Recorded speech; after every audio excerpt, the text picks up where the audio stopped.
Guys, I need you to watch this video in its entirety so I can feed the 6 children in my basement. That's the only way they're ever gonna see sunlight for at least the next 40 years or so. But you wanna know what we're doing for today's video, fellas?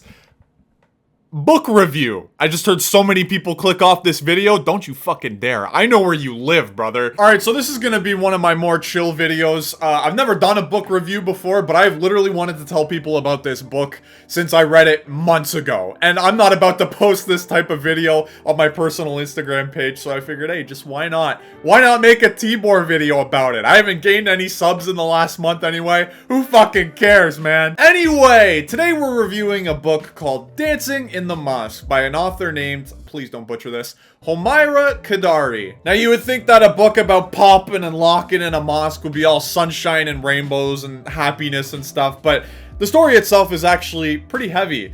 It's a woman's memoir about growing up in Afghanistan, which if you don't know what Afghanistan is, it's a country in the Middle East that is known for not having the greatest women's rights ever. You know, they look at that shit and they just throw it right in the trash. There's no hemming or hawing about it. Why does it keep going dark? Why does it keep doing that? I gotta fuck with the camera, but I don't want to do it now. The book also doubles as an open letter to her son that she lost custody of, and she's actively trying to get back in contact with him. And it's a very good read. Like, I was straight up flabbergasted with how well this was written. And that's not to say that this woman isn't a great author or anything like that. It's just, you never know what type of quality you're gonna get when you get a book from the library. Like, a book might sound interesting from the title and the cover, and it might look cool, but once you open it, it might be the worst thing you've ever laid your eyes on. It's really like gambling, to be honest. So anyway, it opened my eyes a lot, actually, on the current situation in Afghanistan, because I knew women's rights weren't necessarily the highest of priorities in that country, but I always thought that it was something like how African Americans were treated in the US in the 1960s. Like, they were allowed to coexist. Obviously, there was a shit ton of hate towards them, and unwarranted hate at that, but they were at least allowed to exist in the country and leave the house. But as it turns out, no, that is not the situation at all in Afghanistan. If you are a woman in that country, you might as well just be a slave. Because, you know what, it's probably just easier if I put things on the screen that you can't do as a woman in Afghanistan. And like I said already, I knew it was bad in Afghanistan, but I had no idea it was this bad. And, you know, this part is probably gonna sound like bullshit, to be honest, but it's not.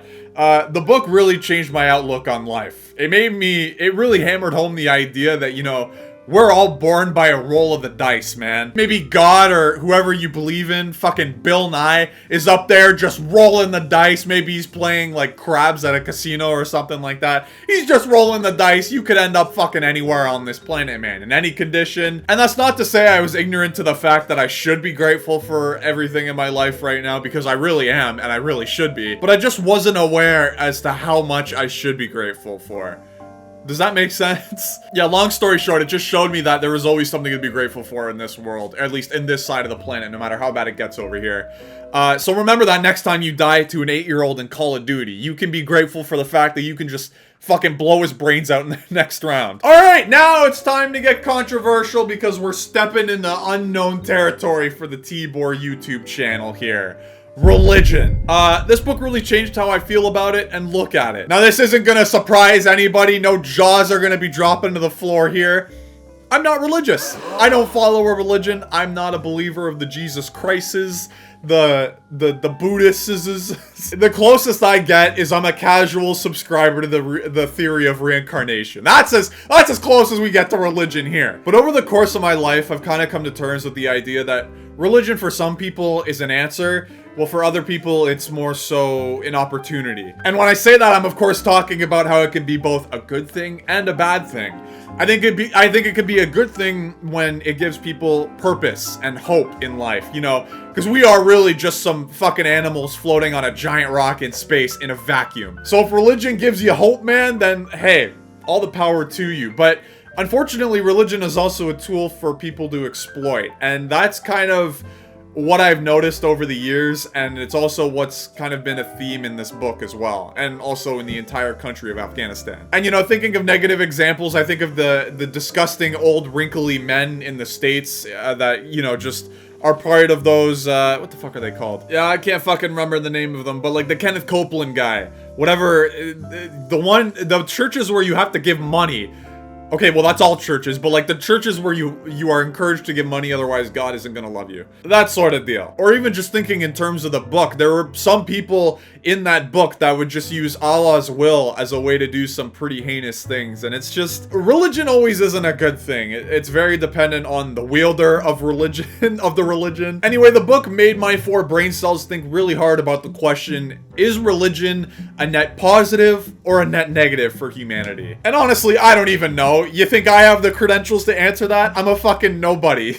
I don't know, man. I just think of the Crusades back in the day that killed so many people, the people that died to religion in the Renaissance, and even just the people that die to religion today and the current conflicts going on in the world. It's not looking too hot that it's a positive thing, but I could be proven wrong, who knows. Getting back to the book though, I really don't think I could do this book justice. The events that Homaira describes that she goes through in the book is pretty heavy, like I mentioned already. And that's kind of why I'm telling you the impact that the book had on me instead, because I could never do it justice.